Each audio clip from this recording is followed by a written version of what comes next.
Hey everybody, my name's Alisha and welcome back to my channel. Today I'm going to be doing the mid-year freakout tag, and so this is basically a really fun tag that's been going around. I've seen a lot of booktubers doing it, so I just wanted to, go through my answers, see how much freaking out was going on so far this year. I feel like a lot, but let's see.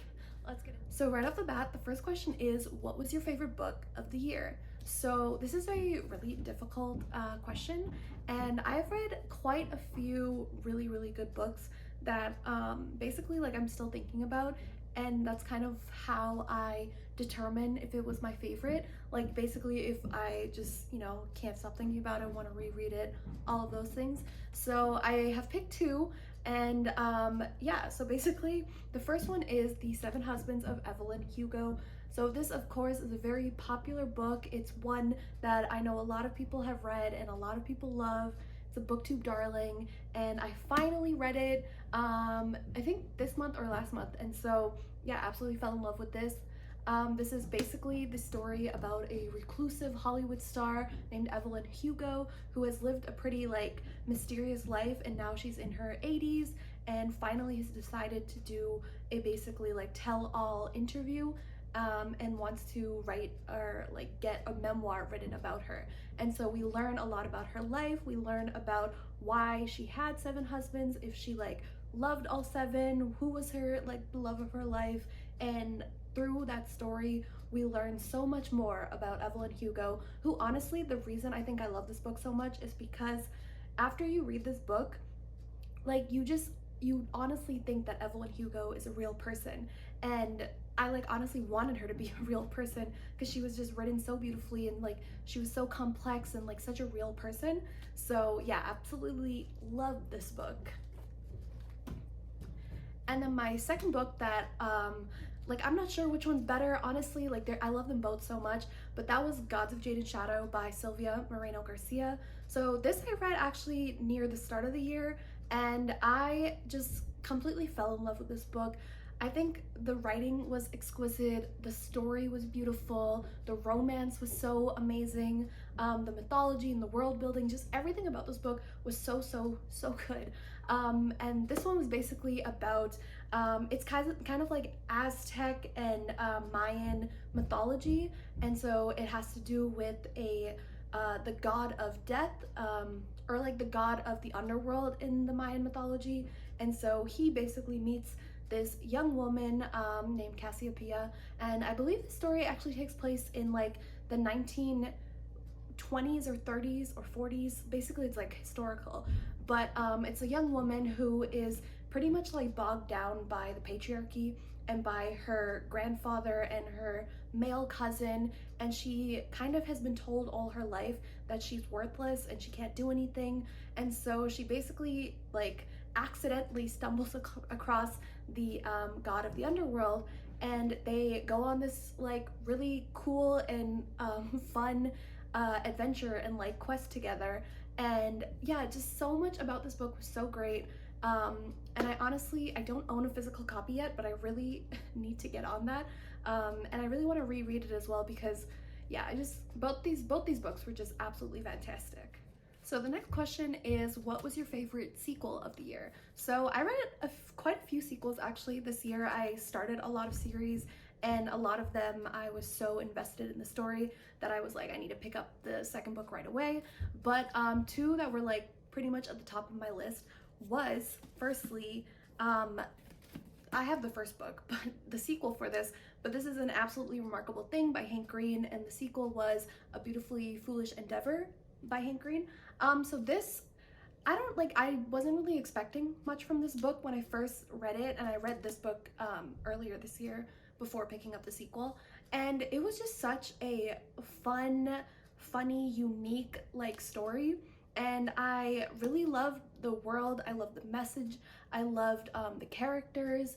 And this is Hank Green's first book, and of course the sequel was his second book, but I think reading the first book took me a second to kind of vibe with his writing style, because if you've read this book, you know that he writes in a specific way in this book. So I know for some people they didn't really like that, But I personally, like, again, in the first book, took me a second, but by the second book, I was completely, like, immersed into the story and the world and the characters. So, like, I didn't really mind the writing style, and it does kind of differ in the second book. So, yeah, I just really love the sequel of this book. And quick premise of it, basically, it's about a young woman who stumbles across this, like weird statue in the middle of New York City. And then turns out that these statues have possibly been sent down by aliens, or is an alien, something of the sort. And so she takes a video of it and basically goes viral. And this book was just absolutely, like, so interesting and so unique and so fun, and just the whole world and the characters, especially how the second book kind of brings it all together. I just really loved it, and yeah, you should definitely check this out. And the other sequel that I loved this year was Harrow the Ninth by Tamsin Muir.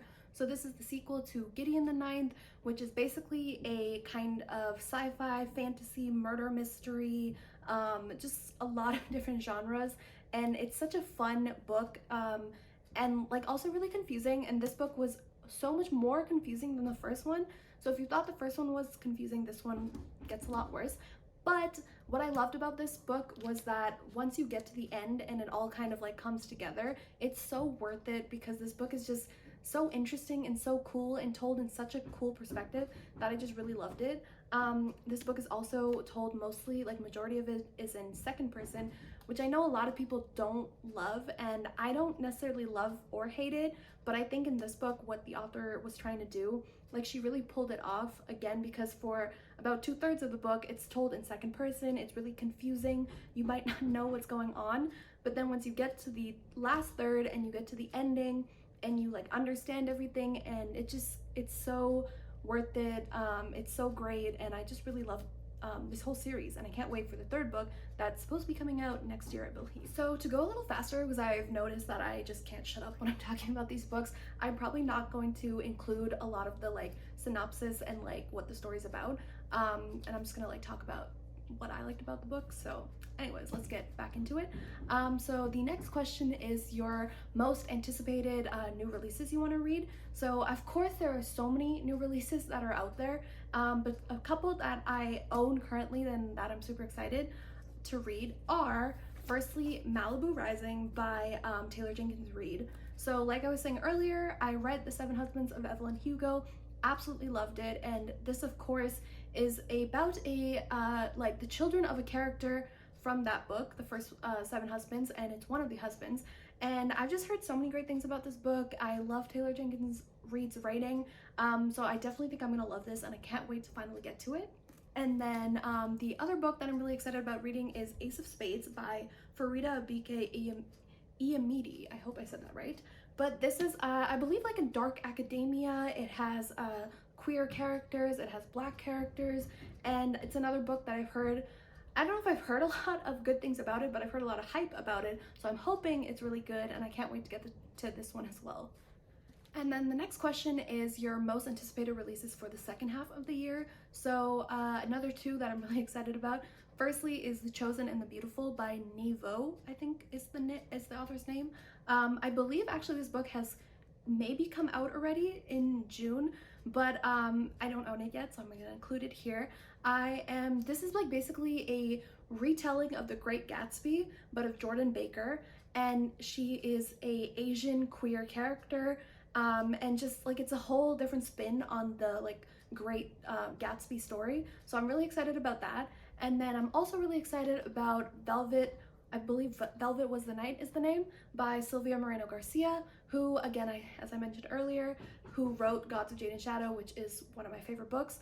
And I honestly don't know much about this book, but I do know that Sylvia Moreno Garcia, she's written like quite a few books, and the popular ones being Mexican Gothic and Gods of Jade and Shadow and The Beautiful Ones, and all of those stories are really, really different. And so based on what I remember from what that book, like Velvet Was the Night, is about, it sounds really different. So I'm really excited to see her kind of new genre and her writing in that and what this book is about. Next question is your biggest disappointment of the year. So my biggest disappointment is probably not going to be a lot of other people's disappointment, but I just was so looking forward to reading this book, and I was so like excited based on what I'd heard other people saying, as well as because this author is like super popular. But that was The Invisible Life of Addie LaRue by V.E. Schwab. So this book I think came out last year, and I read it, like, I think it was one of the first books I read this year because I was like hearing so much about it. Everybody loved it, and I thought I was really gonna enjoy it. I just didn't. I just did not like this book. I think I gave it 2 stars. There was just so many things that I was like, it was boring, it was repetitive, I didn't connect or care about any of the characters. The romance was just meh, like pretty boring. And yeah, I don't know, like of course the writing was beautiful because V. Schwab is a great writer, but I just feel like there was so much more she could have done with like this idea and this plot and these characters, as well as the fact that this book was very white. You know, given a character who was supposedly lived 300 years in many different countries. I just would have liked to see more diversity, but that's a whole different, you know, conversation. I just in general didn't love this book. Now for my biggest surprises this year, a few of them I've already talked about, but one being An Absolutely Remarkable Thing by Hank Green. Again, like I was saying earlier, I just didn't really have any expectations going into this book. I don't think I've seen a lot of people talking about it, but it was just such a fun read. I really loved it, and the series as a whole just was so exciting and fun, and like a surprisingly great story. And then another surprising read that I had this year was a book that, again, not a lot of people have talked about. It's fairly new, but that's The 7 Days in June by, oh my god, who is this by? Oh, Tia Williams? Yeah, okay.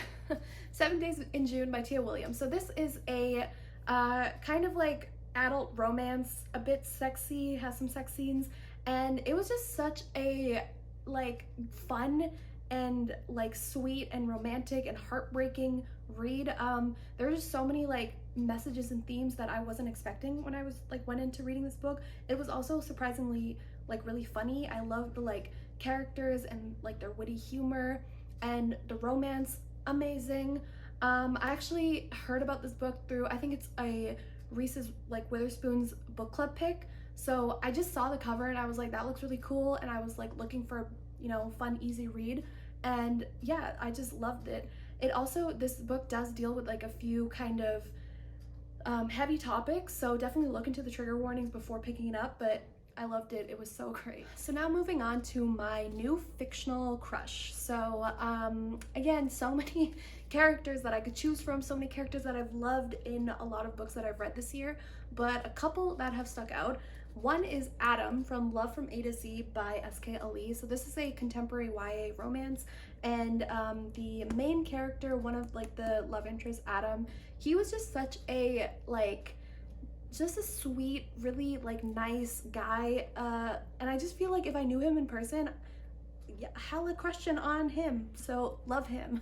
And then another fictional crush that I had was from Black Sun by Rebecca Roanhorse, and that was Serapio. So if you read that book, Serapio is such a interesting and complex and like different character, and I feel like I haven't read a character like his, you know, perspective before, and just like the type of person and like what he stood for and like what he had to do in that book was just like really like, you know, a lot. So yeah, I don't know, I just love him too. And then my new fictional favorite character, like any of those characters also could work, but to throw in some different ones, 2 characters that I absolutely love also are fictional crushes as well, but that's Gideon from Gideon the Ninth and Harrow the Ninth. Most like Gideon is just such a funny and like crazy, unique, like weird character, and like she's such a badass. She was so cool. Like I would like love to just meet her or like be her, you know, so cool. And then Harrow as well, because she was such a like dry kind of dark humor type of person, and like her and Gideon and their banter and their relationship was just so fun to read about. So I love both those characters. Okay, so moving to a book that made me cry. So I don't really cry a lot when I read books. I barely have ever cried when I've read books, but 2 books that I did like actually like physically tear up from was The 7 Husbands of Evelyn Hugo. Again, if you've read this, you know, like just so much of what Evelyn goes through in this book is just really heartbreaking and really hard to read. And again, the author's writing just did such a great job of like making you feel those emotions, because like I really felt like Evelyn Hugo was a real person going through these things. And so when, you know, you're reading about it, I definitely like literally like low-key might have sobbed while reading this book. It was just really sad and a lot to take in. And then another book that I read this year that also made me like tear up a little was The Four Winds by Kristen Hanna. So that was like the first Kristen Hanna book that I've read, and I know all of her books are pretty much like you're sobbing throughout them. But yeah, The Four Winds was just, it's a historical fiction and it takes place in like the Great Depression era. And so obviously that's just a very depressing time. But the way Kristen Hanna writes and like her characters also were just really like emotionally charged, and like you really empathize with them and you really felt what they were going through. And especially the main character of that book, which I forget what her name was, but like she was like this woman who has just been like pushed down her whole life and like really had to like climb her way into being like having her own voice, and like as well as like being a mother and dealing with that during the Great Depression. Just so much of that book was like sob worthy, and I did sob. So on a lighter note, the next question is books that made you happy. So yeah, I don't really know how to take this question. Basically, am I like talking about books that like the reading experience made me happy versus the actual content of the book and like was that happy? But regardless, the books that made me happy, one of which was Opposite of Always by Jason A. Reynolds. This was just such a kind of fun and lighthearted, but also like it really made you feel things. It really made you root for the main characters, the romance, just everything about it was such a fun time. I also love the concept. It was like a Groundhog Day trope type thing. And yeah, like I just love the characters. Like the two main characters in this book were just really fun and great characters, and I love the romance. And then also I loved Finlay Donovan is Killing It by El Casomino, I think. And that book just was such a fun, again, like exciting read. It was like a mystery thriller and but like a dark comedy. And so a lot of like the stuff that was going on in the book, you were like, oh my god, why are you doing those things? And like how you know, the characters were like dealing with their own kind of choices. And like Finlay Donovan as a main character was such a like funny, witty, like interesting character. So I absolutely love that book too, and I can't wait for the sequel. So almost done here, but the next question is the most beautiful cover you own or have bought. And I have, like a lot of times I buy books literally only based on the cover. So I do have a lot of books that I think are really beautiful, but one that really stood out to me is the Gilded Wolves by Roshni Chokshi. So this cover is just absolutely gorgeous.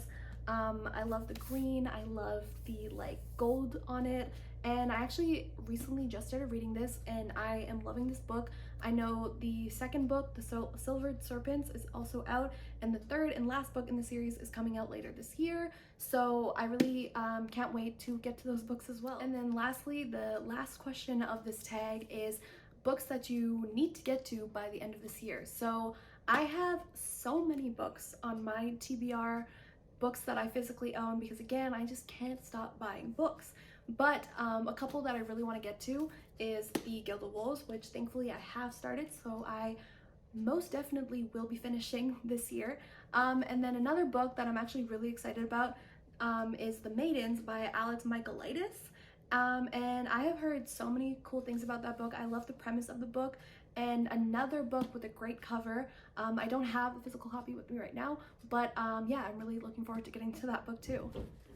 So that is the mid-year freakout tag. Hope you guys like this video. If you have read any of these books or have, you know, your own answers for these questions, let me know.